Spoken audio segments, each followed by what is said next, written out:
बहुत बहुत स्वागत है दोस्तों आपका आज के इस मार्केट एनालिसिस की वीडियो में। दोस्तों सबसे पहले तो फ्राइडे का जो हमने चार्ट बनाया था वीडियो में कि किस तरीके से बाजार जा सकता है। पहले कुछ ऐसे जाएगा और फिर उसके बाद ऐसे ऐसे ऐसे ऐसे ऐसे करके आएगा और उसके बाद फिर देखना होगा कि किस तरफ का ब्रेकआउट आता है या ब्रेकडाउन आता है। दैट विल डिपेंड, बट कुछ इस तरीके का चार्ट बनता हुआ दिखेगा। तो आप लोगों ने देखा होगा कि एग्जैक्टली बाजार ने मॉर्निंग में पहले डिप आया और उसके बाद कंसोलिडेशन थोड़ा अपसाइड पे हुई।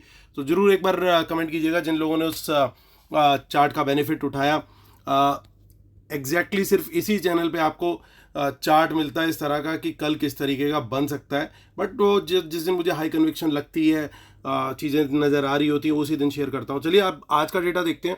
बहुत सारा न्यूज़ फ्लो भी है वीकेंड पे। 2000 के नोट के लेकर के ऑलरेडी एक वीडियो मैं शेयर कर चुका हूँ आप लोगों के साथ। उसका क्या इम्पैक्ट होगा वो भी बता चुका हूँ ऑलरेडी। मार्केट के ऊपर मेरे हिसाब से कोई बहुत ज़्यादा फर्क नहीं आना चाहिए। एक पैनिक शायद इनिशियल मॉर्निंग में अगर कोई दिखता है तो मेरे हिसाब से वो एक बाइंग अपॉर्चुनिटी होनी चाहिए। हालांकि एक सेकंड नेगेटिव न्यूज़ और आ गई है, वो ये है कि डेट डील जो है यूएस की वो अभी तक नहीं हुई है फाइनल। उसकी लास्ट डेट जो है वो 1 जून है। तो 1 जून से पहले पहले तो कभी भी होनी ही है, क्योंकि यूएस ने अगर डिफ़ॉल्ट कर दिया तो शायद फेड ने या किसी ने अभी खुद ट्वीट करके बोला है कि यूएस के स्टॉक मार्केट 45% डाउन हो जाएंगे अगर वो डील नहीं हुई। तो वो होनी ही है, बस उसके लिए टेंट्रम चल रहे हैं, क्योंकि यूएस में इलेक्शन से बहुत सारी चीज़ें पॉलिटिकल होती हैं। तो उसके लिए कंसेंट चाहिए उनको अपोजिशन पार्टी की भी। तो जब तक अपोजिशन पार्टी बजट अप्रूव नहीं करेगी, साथ में तो डेट की जो सीलिंग लिमिट है वो बढ़ेगी नहीं। तो तब तक ये ड्रामा चलता रहेगा और जैसे ही वो अप्रूव होगी उसके बाद मार्केट जो है पूरी वर्ल्ड की ब्लास्ट होना शुरू हो जाएंगी ऊपर की तरफ। तब तक ये सारा खेल जो है वो चलता रहेगा। तो चलिए देखते हैं रिटेलर क्या करके गए हैं। फ्राइडे को गए हैं वो बियरिश, और डीआईएस भी गए हैं थोड़े से बियरिश, और एफआईआईज गए हैं मिक्स्ड टू बुलिश बोल सकते हैं हम, और प्रोज गए हैं बुलिश। चलिए अब देखते हैं हम नेट पोजीशन क्या निकल करके आ रही है। सब निफ्टी बैंक निफ्टी फिर निफ्टी मिक्स्ड है। नंबर ऑफ लॉट्स दिए हुए हैं। स्टार्ट कर रहे हैं हम इंडेक्स फ्यूचर से। ये वही कॉलम है जो भी हमने देखा है, बट यहाँ पे ये इंस्ट्रूमेंट वाइज दे रखा, क्लाइंट वाइज दे रखा था, पार्टिसिपेंट वाइज। और अब यहाँ पे आ रहा है ये इंस्ट्रूमेंट वाइज। पहले इंडेक्स फ्यूचर, फिर index call, index put, stock future and then stock option. ये कल तक का डेटा था, यानी थर्सडे तक का। थर्सडे और फ्राइडे का डेटा ऐड कर देंगे तो ये टुडे, यानी फ्राइडे शाम को क्या डेटा कैरी हुआ है मंडे तक के लिए। तो चलिए स्टार्ट कर रहे हैं हम लोग इंडेक्स फ्यूचर से। तो ये आप कॉलम पे फोकस कीजिए। तो रिटेलर्स थोड़ा सा बुलिश हैं अभी 6500 लॉट लेकर के। डीआईएस ऑलमोस्ट 11,000 लॉट लेकर के बुलिश हैं। एफआईज 10,000 शॉर्ट और 7600 शॉर्ट प्रोज। इंडेक्स कॉल का डेटा देखते तो यहाँ पे आई है कॉल राइटिंग। तो 2,61,000 लॉट अभी भी सेल में है रिटेलर्स के। 28,000 माफ़ कीजिएगा एफआईज ने सेल किया है अपनी कॉल्स को। तो उनकी 2,75,000 कॉल अभी भी लॉन्ग हैं, और 1,60,000 कॉल्स बाय करी हैं प्रोज ने। तो उनकी कॉल राइटिंग पूरी तरीके से खत्म हो चुकी है। ऑलमोस्ट 14,000 लॉट अब बचे हैं सिर्फ। इंडेक्स पुट का डेटा देखते तो वहाँ पे भी पुट बाय आया है रिटेलर का 3,07,000 लॉट पुट अभी भी उनकी सेल में है। एफआईआईज और प्रोज दोनों 26,000 और 31,000 पुट्स सेल करके गए हैं। तो उनके एफआईआईज के 3,13,000 पुट लॉन्ग है और 1,04,000 पुट सेल में है प्रोज के। यानी प्रोज ये मान के चल रहे हैं अभी बाजार में तेजी है। स्टॉक फ्यूचर्स में देखते तो अच्छी खासी बाइंग देखने को मिल रही है। किसी पर्टिकुलर सेगमेंट में बाइंग हुई है यहाँ पे, और बहुत अच्छा बाय है 32,000 लॉट्स का। 1,43,000 लॉट अभी वो लॉन्ग में है एफआईआईज ओवरऑल बेसिस पे। स्टॉक कॉल्स में सेलिंग आई है रिटेलर्स की, और पुट में उनकी बाइंग आई है।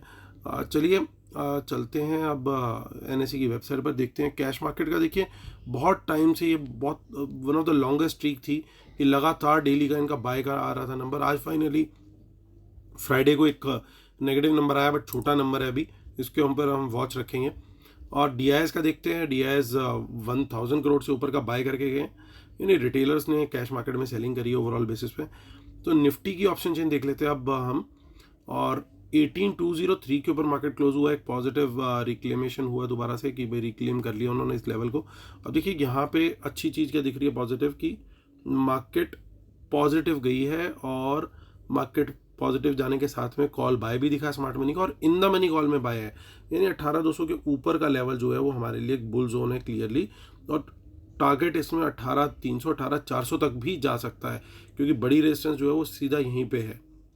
बट ये है कि मॉर्निंग में एक बार बाजार को डाइजेस्ट करना पड़ेगा जितना न्यूज़ फ्लो था वीकेंड का। चाहे वो 2000 के नोट का था या डेट सीलिंग का अभी तक अप्रूव ना होना उसका था। सो 18,200 के नीचे ही, अब मैं प्रेफर करूँगा वैसे 18,150 के नीचे अगर मेरे को जाना हो तो प्राइस एक्शन अगर इसके नीचे जाए तो मैं वहाँ पे सेल करूँ। 18,150 और 18,200 के बीच का जोन जो है वो हम छोड़ सकते हैं कि नो ट्रेड जोन की तरह, तो वहाँ पे हम लोग शॉर्ट का ट्रेड लेंगे प्राइस एक्शन कंफर्मेशन पे, यानी नेगेटिव प्राइस एक्शन अगर हमें दिखा तो। आगे की ऑप्शन चेंज देखते हैं। सो 1 जून में आप देख सकते हो कि कुछ यहाँ पे भी कॉल्स का थोड़ा सा डेटा दिखाई दे रहा है, ज़्यादा बड़े नंबर्स नहीं है बट कुछ कुछ है, और पुट साइड में कुछ भी नहीं है। सो चलते हैं हम नेक्स्ट मंथली भी ऑप्शन चेन देख लेते हैं। यहाँ पे भी थोड़ी बहुत दिखाई दे रही है ऑप्शंस, कुछ ज़्यादा खास नहीं है हालांकि, और इधर भी अगेन सेम सिनेरियो है। चलते हैं हम बैंक निफ्टी की ऑप्शन चेन देख लेते हैं। सो जो कि 25 में है, तो यहाँ पे ऑलमोस्ट 44,000 के पास क्लोजिंग हुई है, 43,969। सो यहाँ पे भी देखिए आप कितनी इन द मनी कॉल्स गई हैं, यानी बड़ा क्लियर है स्मार्ट मनी कुछ ना कुछ पोजीशंस तो इनमें से कैरी करके गई है, और 44,000 के ऊपर ही लॉन्ग करना प्रेफरेबल रहेगा क्योंकि बड़ी रेजिस्टेंस भी है। इसके ऊपर निकलता है तो प्राइस एक्शन अगर कंफर्मेशन मिलता है तो लॉन्ग साइड का ट्रेड लेना चाहिए, और इसके नीचे अगर जाता है तो हम लोग शॉर्ट साइड का ट्रेड ले सकते हैं। यहाँ पे उल्टा है थोड़ा सा, यहाँ पे इन द मनी में पुट्स दिखाई दे रही हैं, तो खेल बड़ा ज़बरदस्त इंटरेस्टिंग होने वाला है। देखेंगे कल क्या होगा, बाज़ार किस तरीके से खुलेगा, क्या गेम बनेगा। आगे की ऑप्शन चेन में थोड़ा सा बुलिश बायस जो है वो बुल साइड पे ही दिख रहा है अभी भी, और जी हाँ, जबकि पुट साइड पे कुछ खास नहीं दिखाई दे रहा है। चलिए अब हम फिन निफ्टी की भी ऑप्शन चेन देख लेते हैं। उसकी एक्सपायरी बहुत जल्दी अब 23 को है। सो 23 को अब देखिए कितने शानदार लेवल पे 420 के लेवल पे क्लोज हुआ, तो कल ये कुछ 420 ही कर सकता है कि नहीं वो देखेंगे हम। कुछ इन द मनी कॉल यहाँ पे भी कैरी हुई है, यानी स्मार्ट मनी कहीं ना कहीं तो पोजीशन यहाँ पे भी लेकर के गई है और अच्छे वॉल्यूम में लेकर के गई है। हालांकि यहाँ पे पुट्स है लेकिन बहुत कम है एज़ कम्पेयर्ड। सो 19,400 के नीचे का लेवल जो है वो बियर जोन गिनेंगे हम, और ऊपर का लेवल जो है वो बुल जोन की तरह रहेगा हमारे लिए, और इसमें 100 पॉइंट के टारगेट जो है हम पकड़ के चल सकते हैं। तो चलिए अब चलते हैं, करते हैं कंक्लूड, और कुछ इंटरेस्टिंग बातें यहाँ पे देखेंगे। डिस्क्लेमर और रूल जरूर पढ़ लीजिएगा दोस्तों, इसके बिना हम अपने सेटअप को कंप्लीट नहीं मानते हैं। और जिन लोगों ने वेबिनार के लिए अभी तक एनरोल नहीं किया वो जरूर कीजिए, क्योंकि 4 जून को संडे को वेबिनार है, और जो लोग ज्वाइन करना चाहते हैं इसी वीडियो के डिस्क्रिप्शन में सारी डिटेल्स दे रखी हैं, आप ज्वाइन कर सकते हैं। और आपको साथ में मिलेगा एज अ कॉम्प्लीमेंट्री 2 मंथ्स का live analysis of my trades, तो वो भी आपको साथ में मिलेगा, तो आप भी उसको फॉलो कर सकते हैं। तो मेरे टेलीग्राम चैनल को भी फॉलो कीजिएगा दोस्तों, मार्केट एनालिसिस विद अमित हमीजा, इसका लिंक भी डिस्क्रिप्शन में दिया हुआ वीडियो के। चलिए दोस्तों आते हैं और बात करते हैं मुद्दे की। सो यहाँ पे कुछ सेलिंग आई है, नंबर अगेन बड़ा नहीं है, ये दोनों नंबर छोटे ही हैं। कुछ कॉल बाइंग डेफिनेटली हमें दिखी है इन द मनी में, तो कहीं ना कहीं रिटेलर्स उसके अंदर जरूर माफ़ कीजिएगा स्मार्ट मनी जरूर इन्वॉल्व है। हालांकि प्रोज ने ज़्यादा बाइंग करी है तो वो थोड़े ज़्यादा बुलिश थे, उनकी कॉल राइटिंग काफ़ी हद तक ख़त्म है। पुट का डेटा देखें तो रिटेलर पुट बेच करके बैठा है, तो और कॉल भी, यानी वंस अगेन ये जिप जैप वाला वो वाला रहेगा, और स्पेशली शुरू के 15 मिनट से लेके 1 घंटे के अंदर बहुत मारामारी रह सकती है। 15 से 30 मिनट तो कुछ ज़्यादा ही रहेगी, क्योंकि एक पैनिक चाहे कुछ भी कह लीजिए थोड़ा सा तो रहेगा कि 2000 के नोट का जो भी आया है न्यूज़, हालांकि बोला यही जा रहा है कि ये 30 सितंबर के बाद भी वैलिड है, बट स्टिल कहीं ना कहीं कुछ थोड़ा सा अगर आएगा मेरे हिसाब से किसी सपोर्ट के ऊपर वो एक बाइंग अपॉर्चुनिटी हो सकती है। हालांकि बाजार अब वर्ल्ड मार्केट अगर कुछ ज़्यादा नेगेटिव हुई बिकॉज ऑफ डेट सीलिंग की न्यूज़ नहीं आई है तो वो वहाँ पे गड़बड़ हो सकती है, तो इसलिए थोड़ा सा कॉशियस अप्रोच रखें। पहले आधे पौने घंटे अगर बहुत ज़्यादा ट्रेड ना लें, या लें तो कम क्वांटिटी में लें, एटलीस्ट बाजार को एक बार सेटल होने दें कि वो इन सारे न्यूज़ को किस तरीके से रिएक्ट कर रहा है, तो वही ज़्यादा बेटर रहेगा। हालांकि कुछ सेक्टर्स जो हैं वो बड़े क्लियरली आउट परफॉर्म करते हुए दिख सकते हैं, और बाजार में फ्री फॉल की सिचुएशन मेरे हिसाब से नहीं होनी चाहिए, क्योंकि प्रोज अच्छी खासी पुट बेच के गए हैं